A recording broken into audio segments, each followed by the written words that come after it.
best behaviors because it is being recorded today. So with that, I want to introduce, if you don't know him, one of our hosts, the amazing Rick Davis. Yes.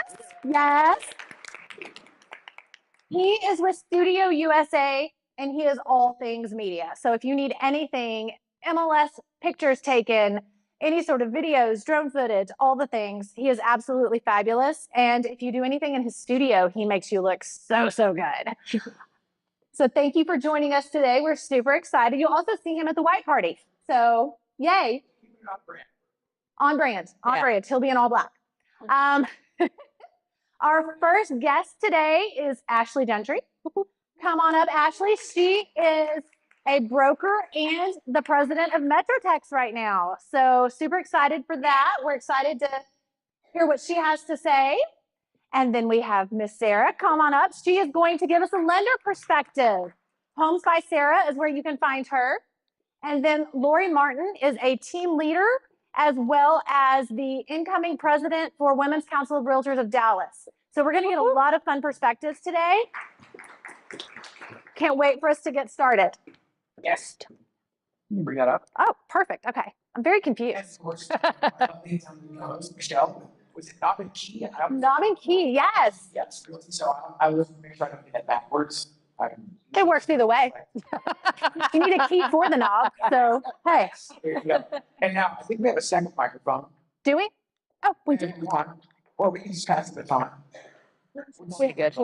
And so we're going to have Michelle ask the questions. And then I can just hand the mic over here. So we're not just reaching it for things. I love it. Ashley, I'm going to start with you. Throw you under the bus first. Always. First question, before we get into the purpose of the panel, tell us what it means to be president of MetroTex. Well, that's a loaded question in 2024, Michelle. We've got some past presidents in the room. Would you mind raising your hand if you are? We've got Eloise. Yes.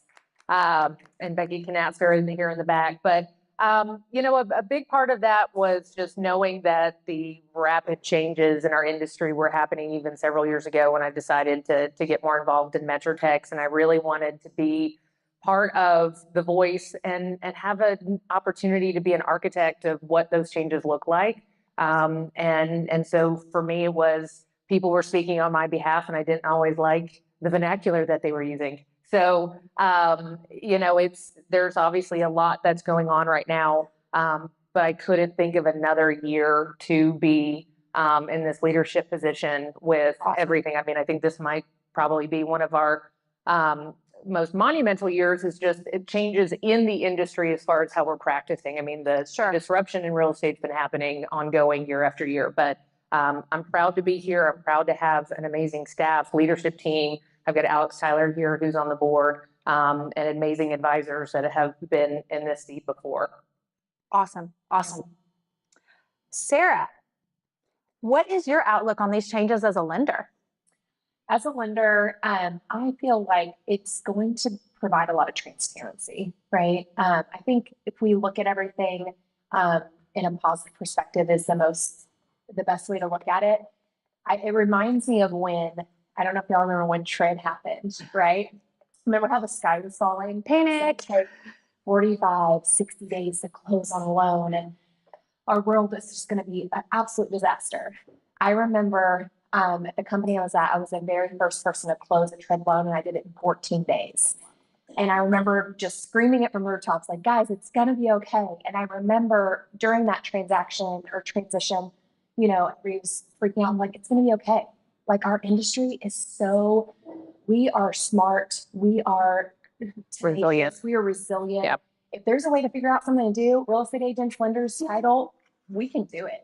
You know what I mean? So I just remember that. And I want y'all to look at this as a positive thing, right? It's awesome. Provide transparency for everybody who's getting paid. And also a lot of agents, I want y'all to be, I'm worth it. I'm worth my commission. Y'all put in a lot of hard work, blood, sweat, tears, and you deserve that commission. And people were willing to pay it. And it's just all about how you present that, how you work with it. It's about presenting value. Absolutely. I mean, as far as resilience goes, if we can show houses through COVID the way we did, we got this. I mean, some of the things we had to do, oh my goodness. So here's a fun question for the group. What's the craziest rumor you've heard, if anything, about the NAR settlement and what kind of weird things are going to happen? I don't know if I say it's crazy. I think it's more of the idea that having your own autonomous representation is no longer going to be valuable to a buyer. And I think that's just ludicrous.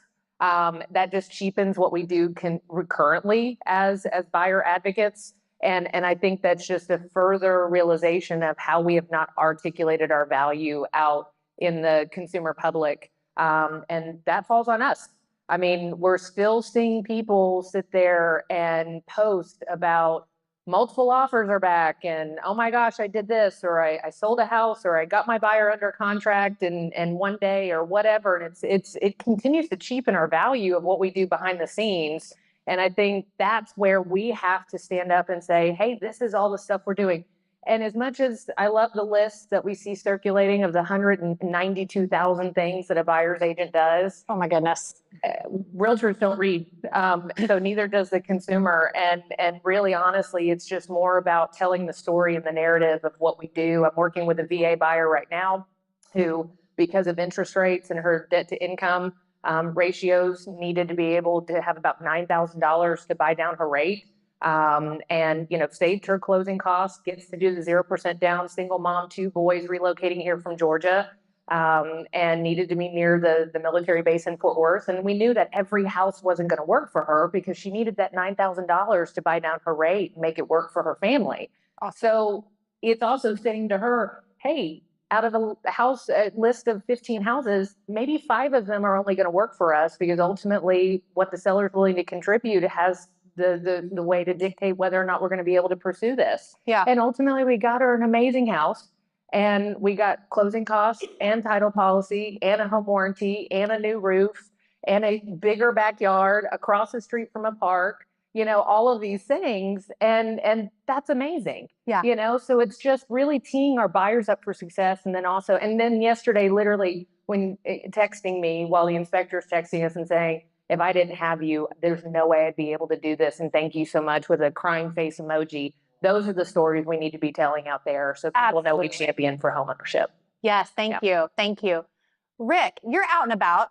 You're meeting with agents and the general public. I have the blessing and the curse where I am with a lot of different agents that are all along the spectrum, as far as brand new, other fresh, other champions, all the way to the season pros like this, where that was a mic drop moment right there, where I actually just explained the value of a buyer's agent in like 15 seconds or less. And there's a way to articulate that and make that. So coming at it from the marketing side, those are the stories that need to be told. Yep. You know, and that's the kind of thing versus, you know, all the standard just sold or just listed or whatever sort of carbon copy content that people put out. It's the stories and the situations that actually illustrate the value. It's social proof.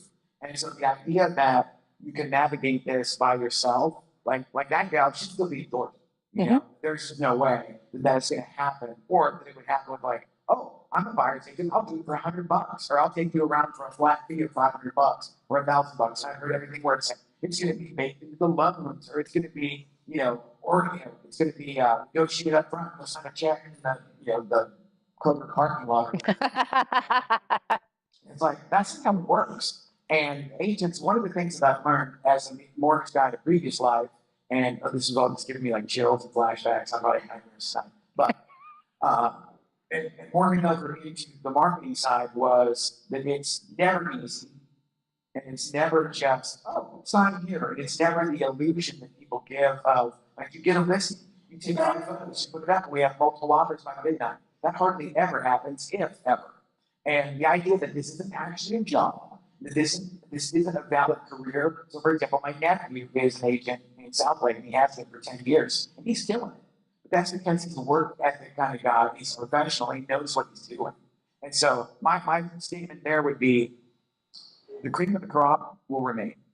And we all know that it's a white hot market, artificially so, for quite a few years. And there are people that think they're all-stars, Hall of Famers, they shouldn't even be on the bench. And so there's going to be a lot of folks sacking groceries Sure. that thought they were rock star agents. And there's going to be the ones that have the work ethic and the grind mentality that they will ascend. And that's kind of it's so old-fashioned. I'm the old guy, so it's like, it's so old-fashioned, but it's absolutely 100% true. And like someone like my grandpa was like, yeah, I told you. We're not that old. Yeah. Lori, as a team lead, what do you see changing with buyer's agents and how they'll need to adopt different business practices? I keep forgetting I have to pass the mic. Well, you're going to have to get back to basics. I started in 2003, and the way I was taught how to do a buyer's presentation, you bring them into the office, you sit down, you explain to you what you're going to do during the process. You're going to teach them. Not everybody understands. Most people don't understand the process of buying and selling a home and what goes into it. So it goes back to what we've been talking about, selling your value proposition. If you can't sell your value proposition, you're not going to be in business. The good thing about this NAR thing, I mean, I always try to look at the positive. First off, real estate is very fluid. Yeah. If you're not fluid, you're not going to make it in real estate. But it's going to get back to where you've got to be professional. So some of those agents, which I'm sure you've all have done a deal with, that are, oh, you end up having to do both your work and theirs too. You know, they're not going to stay in the business. So our reputation and what we do is going to improve. So buyers agents are going to have to sit down and actually work with them. The bad thing, we talked about COVID. The bad thing about COVID, what happened to those agents that came in during that time, they really didn't learn how to sell their value proposition. I kind of call them order takers. They just kind of came in and just, if you can write a contract, that's basically what you do. So those are the agents that are fearing. They're in fear over this because they're confused. We as team leaders, as brokers, you know, our job is to educate our agents, to dig deep into it and to teach them how to present like a listing presentation, basically. So Awesome. How are lenders going to support agents in that capacity? That is such a great question. So I think this is when it's so important to partner with a lender who is going to continue to cross-sell you and talk about your value and just reiterate that with that client. So one of the things that I do and anybody on my team does is we do a pre-purchase consultation with our clients up front. So we show them the value that we have, but we also do that for the agent. And we talk about how we can support them and how much value that they bring and how important it is to have a real estate agent on your team representing you and looking out for your best interests. Love that. Love that, Rick. So just to reiterate what Sarah said, so I've done Sarah's Leadership Academy. That's what it's in my Council Leadership Academy to relation. Heavyweight 28. Okay, all right. Yeah. Okay. The guy on day one best in the pep rally best he'd be swimming. Yes, he would. Dizzy did. Yeah. Yeah. That's not. So I'm at the Leadership Academy in 2015, and so the fact that she's still in lending and still in mortgage, you know, it's like, okay, that speaks volumes because I would already been on the bridge, and I also know Ash's lender personally, so I also don't begrudge him everything that he's going through, but he goes the extra mile, so I get it. And to reiterate all of that, then the other thing I'll say is on the content marketing side, I'm only going to listing agents. And I'm going to go top producing listing agents because that happens to be like my little niche or wheelhouse. But those folks that were killing it before COVID, they were killing it during COVID, they're already killing it now. We've already had the 2 weeks of this month, we've already done more than we did the entirety of last month. And it is just absolutely, we are already booked solid tomorrow, the day after, and Monday. And now it becomes this thing of trying to shoehorn people in. And it's like, hey, I love that kind of chaos. That's a good problem to have. But what that says is that for the ones that know what they're doing, it's business as usual all day long. And a couple of them are already not kicking their coverage from last year. So I only see this as, for those, like I'll reiterate again, for those that treat this as a business and as a career and are professionals, not only will nothing have changed, it will separate the wheat from the chaff. And it will absolutely be some folks' best hero. I'm already going to throw that out there. Yeah, I mean, that's one thing I'm saying too. And just going back to what Lori said, you know, it's about being professional. Like that is, I'm seeing that in my industry. We're having to show up and face to face Zoom, be more in front of the client more than ever, and continue to show up in a professional manner and not so much casual. Oh, I'm just here. I can write a contract. I can do this. It is truly showing your value and showing up as a professional. Awesome. I just want to kind of piggyback over that. And this has been way too easy for some people. Being able to bank on a unilateral offer of compensation that's not contingent on performance is unacceptable. And I think if we really kind of think about it that way, it doesn't mean that there should be discriminatory practices. It doesn't mean that, you know, we should go to the dark side as practitioners and not articulate the value of what a great marketing opportunity is to offer competitive professional service fees and compensation to a buyer's agent, because that's my teammate as a listing agent. And that casts the widest net of buyers to be able to bring a seller, you know, a ready, willing, and able buyer that's going to be able to make the most aggressive offer. It's no difference than walking through a house and saying, hey, we got to talk about paint. We got to talk about carpet. We've got to talk about appliances. We've got to talk about, you know, we just took a big hit on basis points and need to offer closing costs to incentivize because we've seen, you know, it kind of dip the last 45 days. You know, it's all about assessing what is going to get the most able-bodied buyers in that door. And if you can't articulate that as a listing agent, again, not to be ugly, but shame on you. You need to understand those things. And then as a buyer's agent, the same. If you can't negotiate your own professional service fees, what are you doing? Why are you advocating on their behalf to negotiate the largest purchase of their life? That's what I don't understand. And it's not to demonize new agents. We were all new at one point, but I do remember getting into the business 2 decades ago and investing in myself and looking for a brokerage that offered training, education, and mentorship. And along the way, we cheapened the value proposition of that. And so this ecosystem, it kind of comes back around and eats us at the same time because we stopped putting emphasis on investing in ourselves and training and knowing our craft. And in turn, it cheapened the value proposition that we were bringing to the consumer. And so I want to see that come back. I want to see education and mentorship and training be at the forefront of what realtors are looking for when they align themselves with a brokerage. And I know that's what I'm proud of being president of MetroTex, is those are the conversations we're having, is saying with the brokerages, how do we partner with you? What do you need from us? Because we need to be your partner in education. We need to figure out how we bring those tools and resources to your agents, whether they're new or seasoned. And that's what we need to get back to, because that's what our buyers and our sellers both need for us. They need us to champion for homeownership alike. So understand, while this is challenging and in the midst of the lipstick of dynamite shoved up your rear as being a realtor, this is just one more thing we have to figure out, but it actually can be a positive because it levels us up and it increases the level of professionalism. And it's about time we start thinking about that again. Oh, that's awesome. Thank you. Thank you for that. That was wonderful. So first thing, I don't know if y'all noticed, Rick pointed out that he's booked pretty solid. So if you need some photographs on your listings, studioUSA starting next week. Yes, send them to Cruz and your sellers will be so thankful. Question for Lori. What, kind of piggybacking on what Ashley had to say, what classes do you think would be ideal for a realtor to look into right now? Well, again, remember, when you're going to meet with a client, you're on a job interview. And so, again, going back to selling your value propositions, I think the number one thing that I would go after, taking a class right now, and if I've taken this class, I'd refresh on it, is a negotiating class. I would learn to be a master negotiator. Here's the thing, guys.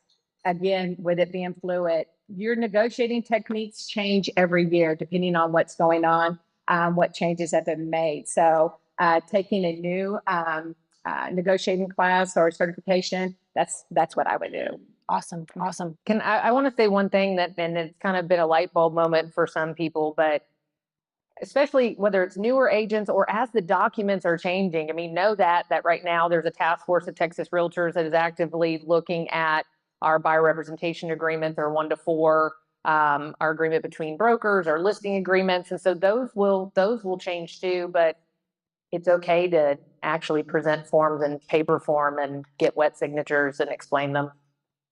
We've gotten away from that. And I really do think electronic signatures have also completely devalued our selling our services.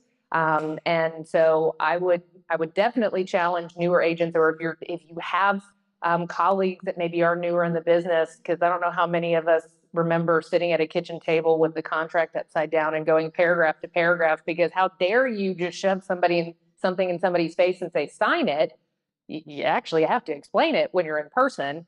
That maybe that's just a really rudimentary way to getting back to the basics and getting more comfortable with overcoming objections and having those, conversations around the different obstacles or positives that are in those representation agreements and in those contracts. So I would challenge you to kind of think about that too. Awesome. And if I remember correctly, I believe, and someone stop me if I'm totally making this up, but I believe NAR is offering the accredited buyer representation class for free. It's a 2-day class online. They're booking out pretty quickly, so you may want to check that out if that's something you need or want to revisit. Hopefully that's right. No one stopped me. No, you are. Yeah, no, NAR is trying. I mean, they're trying to offer, immense opportunities so that we can do that. And that curriculum is probably going to change a little bit too. Sure. So I think we also need to be mindful that, even that aspect, we know what we can't do. We still yet to know what we truly can do. And so I think to your point, this is a fluid phase of going through all of this process. So I do think there will be continued changes that we need to be mindful of too. Sarah, you probably deal with clients coming in on the front end, getting pre-qualified. Have they expressed any concern that we should know about? I haven't personally had any kickback on that or clients asking me. But I am really great about talking to my agents when things change and saying, hey, make sure you're stating this up front, address these concerns. So that way they don't come up. If you're scared of the problem and you don't talk about it and you ignore it, it's going to come up, right? So it's the elephant in the room. But just talk about it. Hey, you may see this on the news. This is happening. And here's my value proposition. Here's how we're navigating this as an industry and how I'm going to help you navigate this. And then my job is to just solidify that with that client if they do break it up and continue to support that agent and lift them up and let that client know how valuable they are and how important it is to have them in their corner. Love that. Thank you. Thank you. For the group, what do you see these changes, or how do you see these changes being a positive impact for the consumer? Well, again, like I said earlier, it's going to force us to be much more professional. So we are all going to have to step up our game. And, again, when you're either sitting down in a listing presentation or a buyer's meeting, you're going to have to explain your value proposition, talk to them step by step. I was thinking about this morning on the drive over here. Back in the day, whenever I would sit down with a buyer or seller, I would tell them, my job is to make this to look as easy as possible. I'm only going to bring you in when I need to. You know what? There was times to where at the end of the contract, they would go, oh my gosh, your job sure is easy. You don't do very much or whatever. And I thought, So now we have to let them know what we're doing. So we keep them involved in all the processes. And I mean, of course, the back stuff, you don't want to make them a nervous wreck, because let me tell you something. Most of these contracts that you go through, your job is to keep everybody's sanity intact. We're insane after it's all over, but That's okay. So, but you just want to make sure that, you explain to them during the process exactly what's going on, so that, again, you're selling your value proposition. Toot your own horn, right? Like here, even after you dealt with the problem, toot your own horn and say, you know what, this is what I did, and here's how I overcame it. And Matt, you're going to be like, oh my gosh, you need a gold star. Like that is so important. And sometimes, like I do that for my clients. I'm like, hey, this issue came up, but here's how I overcame it, and here's how I'm getting you to the closing table. And this therefore it eliminates that stress. You're not providing extra stress. You're saying like, hey, I did my job and I do, excuse my language, a damn good job doing it. Mhm. So, and here's how I've been advocating for you in this transaction. Sorry. You know, the other thing that's going to be great for the consumer is the fact that, especially in the state of Texas, that 45% of our Texas realtors have been licensed since COVID. Wow. I know every time I hear that, I'm like, but I think we need a moment for that. right? Oh I my know. So goodness. nearly half of the realtors in the state of Texas have only seen the market since COVID. And that, I think, is it's a paradigm shift in how we can kind of look at why we're dealing with some of the nuances that we're dealing with. And that's really going to force a large population of newer licensees to really go back to drinking from the well and talking to their managers and their team leaders and seeking those classes and that education and that mentorship. And that's a good thing. That's a good thing that they're having to go and they're having to add new tools to their toolbox. And so that's good for the consumer. And as much as the seasoned agents are going, here we go again, this is one more thing that I'm going to have to deal with, but it elevates our entire profession. And that right there is a good thing. So yeah, I mean, it's a scary stat, but it's also showing the prosperity and the meritocracy of what real estate brings as a profession. And that's still exciting, but we have to encourage our colleagues to continue to elevate their professional value proposition. And this is going to force them to do it. Love that. Love that. Any last minute things you want to address or share? And we'll just go back down the line. That's important. The thing that I'll just reiterate, and just like everybody else, the whole idea of being professional and, the fact that I deal with top producing listing agents, the ones that were doing the same things that they're doing now before COVID, they never slowed down. Their lives never looked any different than they do now.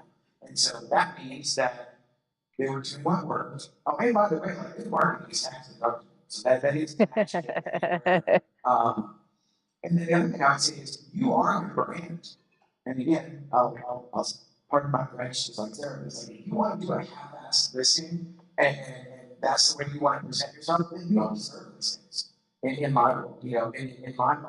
Because I've seen the agents that take iPhone photos and post them, they can't be bothered to do much else. And it's like we've all seen it, we've all done it. It's like, hey, that's your business model, all stuff, not yourself, Now, 6 months from now, when you're sacking groceries, okay, fair enough. But again, the ones that have the consistency and who they are and how they present, they're not worried about justifying their commission. They earn it. So it's a very cut and dry situation. And again, I'll just close with it's a career, it's a real job, and you are your brand. So that's on you as an agent.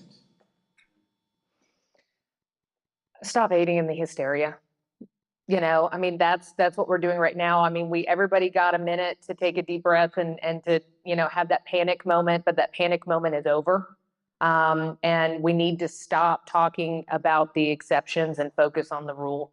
And the rule is that the majority of you are in this room because you do want to do real estate the right way and advocate for the consumer.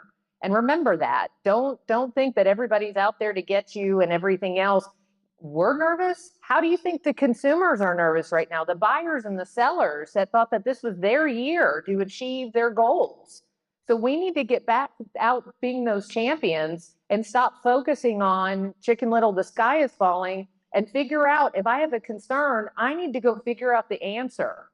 And instead, because we have so many people in this room that if you picked up the phone and called them right now, they would answer and walk you through that. And I think that's what we need to do. This is a resilient industry of amazing colleagues. We are cooperative professionals. We are not competitors, or else we wouldn't be sitting here this morning and taking this time. So understand we're here because we want to be, and this is an amazing industry, and that we are at the helm to make not only the transaction more peaceful and to look easy for the consumer, but we are their champion, we are their advocate, and we need to get back to doing that. Just exactly. Yes. So good. So good. I was going to say the same thing. We have to stop Chicken Little. Like the sky is falling. Look at the positive. It's mindset. You can overcome anything. And as as a resilient community, we're going to continue to Yeah. overcome that.